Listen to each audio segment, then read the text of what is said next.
Hello everyone, my name is Dr. Hina Sharma. Today we discuss about a topic of community medicine, that is the waterborne disease, and in this video later on we discuss on the water purification. Waterborne disease ऐसी disease जो water की वजह से होती है।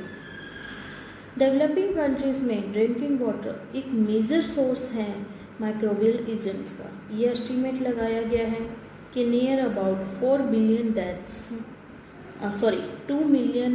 Deaths and 4 billion diarrhoeal cases water की वजह से होते हैं। वाटरबोर्न डिजीज़ होने का सबसे मेन कारण है इनसफिशिएंट से वाटर की सप्लाई होना, प्रॉपर सैनिटेशन नहीं होना, हाइजीन मेंटेन नहीं होना, जिससे वाटर ज़्यादा कंटामिनेटेड होता है, इन्फेक्टेड वाटर यूज़ किया जाता है, सो डिजीज़ कोज होती है। वाटर बायोलॉजिकली और केमिकली दोनों तरह से ह्यूमन हेल्थ को इफ़ेक्ट करता है।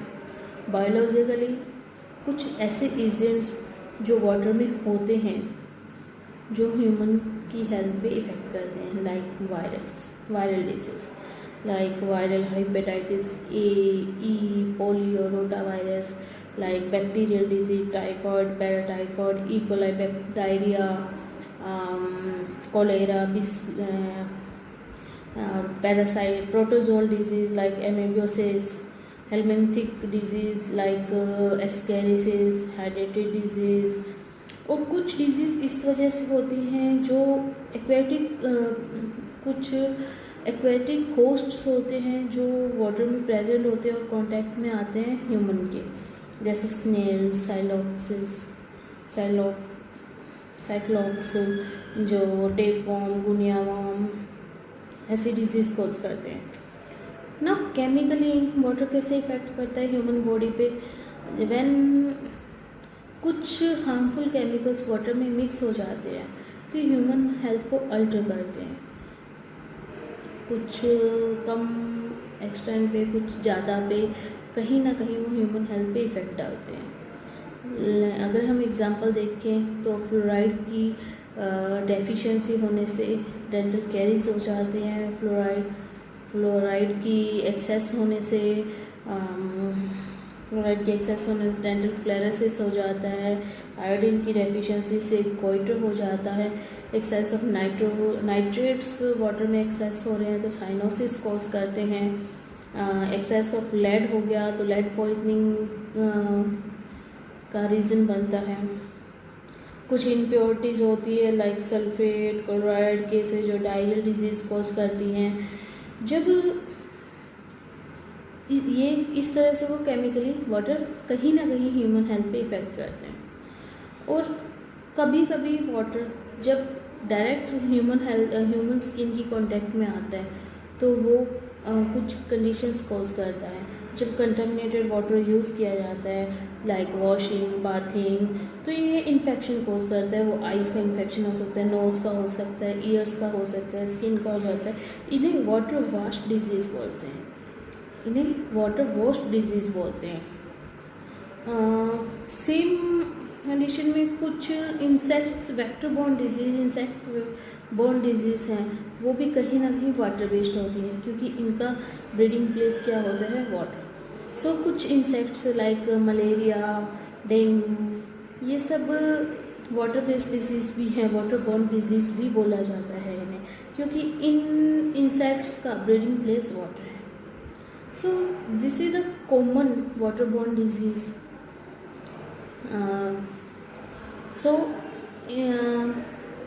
Now we discuss about the water purification. हमने वाटर सोर्सेज देखे, हमने वाटर पॉल्यूशन देखा, हमने वाटर बोर्न डिजीज़ देखी। अब हमारे पास कंटामिनेटेड वाटर है जिससे तरह तरह की डिजीज़ हो रही है, तो हम अब पढ़ेंगे कि उसे कैसे प्योर किया जाता है ताकि हम उसे ड्रिंकिंग वाटर में यूज़ कर सकें।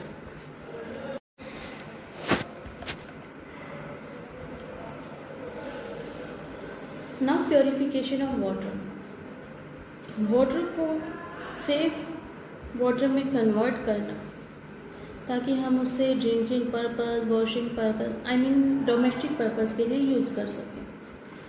मेनली प्योरीफिकेशन 2 स्केल्स पे किया जाता है, that is the purification of large scale and purification of small scale. Today we discuss about the purification of large scale. Large scale में प्योरीफिकेशन टाउन सिटीज़ में जब वाटर की सप्लाई करनी होती है तो ये इन स्केल्स को यूज किया जाता है. इन स्केल्स लार्ज स्केल में लार्ज क्वांटिटी ऑफ वाटर को प्योर किया जाता है. लार्ज स्केल में हम 3 स्टेप्स पढ़ते हैं, that is the storage of water, filtration of water and chlorination of the water. First of all storage of water. Raw water जो कि हम रिवर, कैनाल, पॉन्ड, लेक किसी से भी लेते हैं, उसे एक बड़े से टैंक में कलेक्ट किया जाता है जिसे हम स्टोरेज टैंक या सेडिमेंटेशन टैंक बोलते हैं. जब इस टैंक में वाटर को कलेक्ट करते हैं तो जो हैवी पार्टिकल्स और सस्पेंडेड इम्प्योरिटीज होती हैं वो सेटल डाउन हो जाती हैं बाय द ग्रेविटेशनल फोर्स. और जब 1-2 दिन तक इसमें पानी रहता है तो ऑक्सीजन की जो वाटर में ऑक्सीजन है उसकी वजह से जो एरोबिक बैक्टीरिया जो है ऑक्सीडाइज हो जाते हैं. सो वाटर नेचुरली प्योर हो जाता है. ये बायोलॉजिकली और केमिकली दोनों टाइप से इफेक्ट करता है प्योरीफिकेशन ऑफ वाटर में. उसके बाद सेकेंड स्टेज आती है फिल्ट्रेशन. फिल्ट्रेशन में क्या होता है कि हम स्टोर किया हुआ वाटर यूज़ करते हैं ताकि हम उसमें से पैथोजेंस को रिमूव कर सकते हैं, कोलाइडल पार्टिकल्स को रिमूव कर सकें. इसके लिए हम 2 टाइप के फ़िल्टर यूज़ करते हैं, that is the slow sand filter and rapid sand filter. Today in this video we discuss about slow sand filter. Slow sand filter जैसा कि नाम से पता चल रहा है, सैंड से फिल्ट्रेशन किया जाता है वाटर का, लेकिन स्लो होता है. First time slow sand filter use किया गया था इंग्लैंड में इन द 1804 में.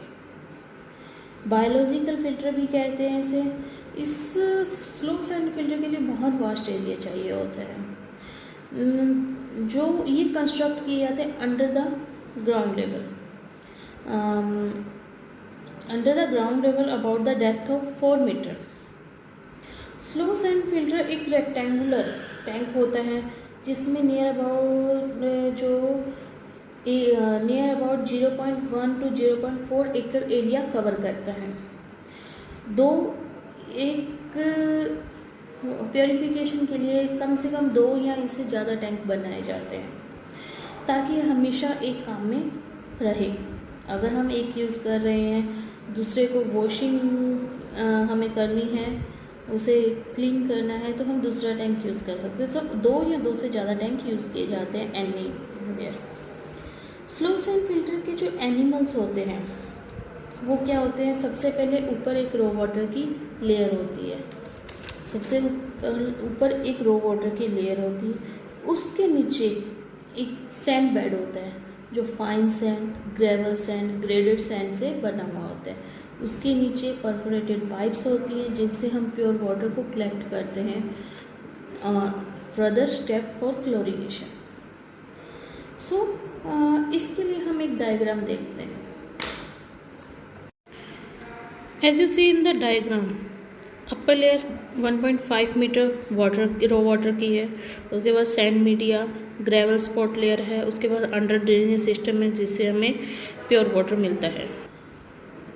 जैसा कि हमने डायग्राम में देखा, जो अपर लेयर होती है वो रो वाटर की होती है जो नियर अबाउट 1.5 मीटर की होती है. उसके बाद एक सैंड बेड होता है. उसके नीचे ड्रेनेज पाइप्स होते हैं जिन पे वॉल्व्स लगे होते हैं जिनकी हेल्प से हम pure water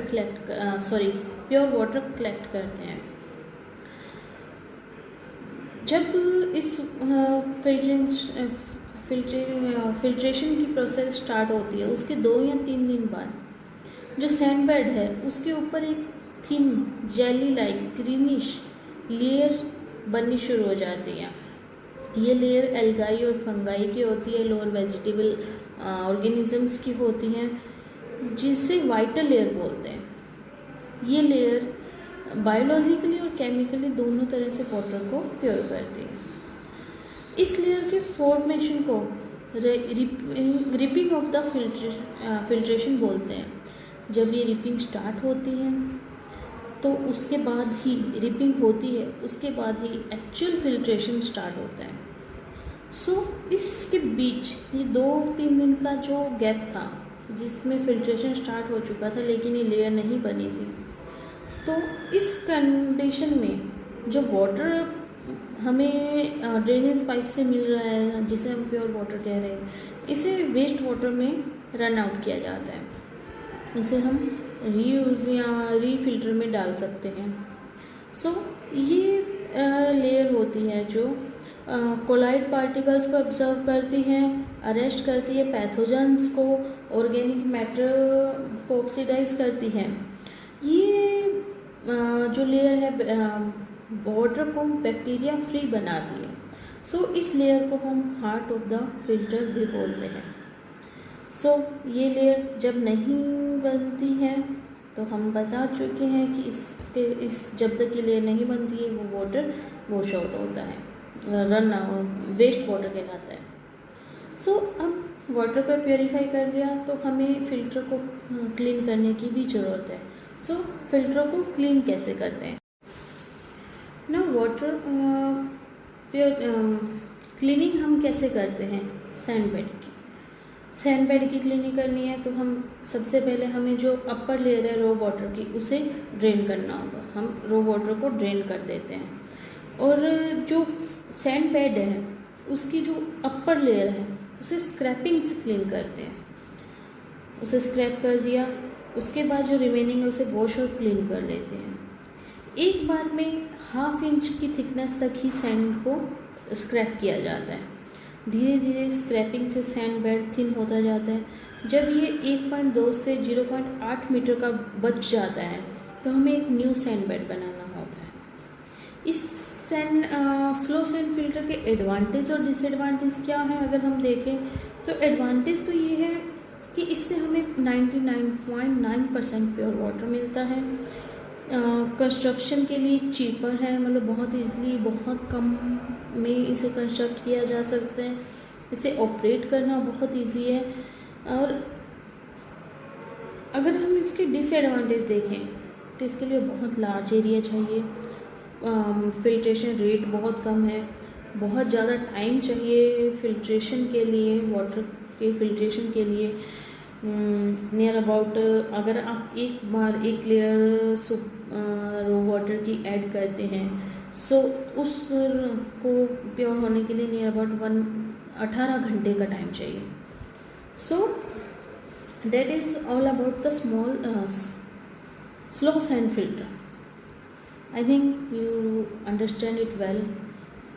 If you have any doubt, you can mail me at dr.hsharma27@gmail.com and you can call me.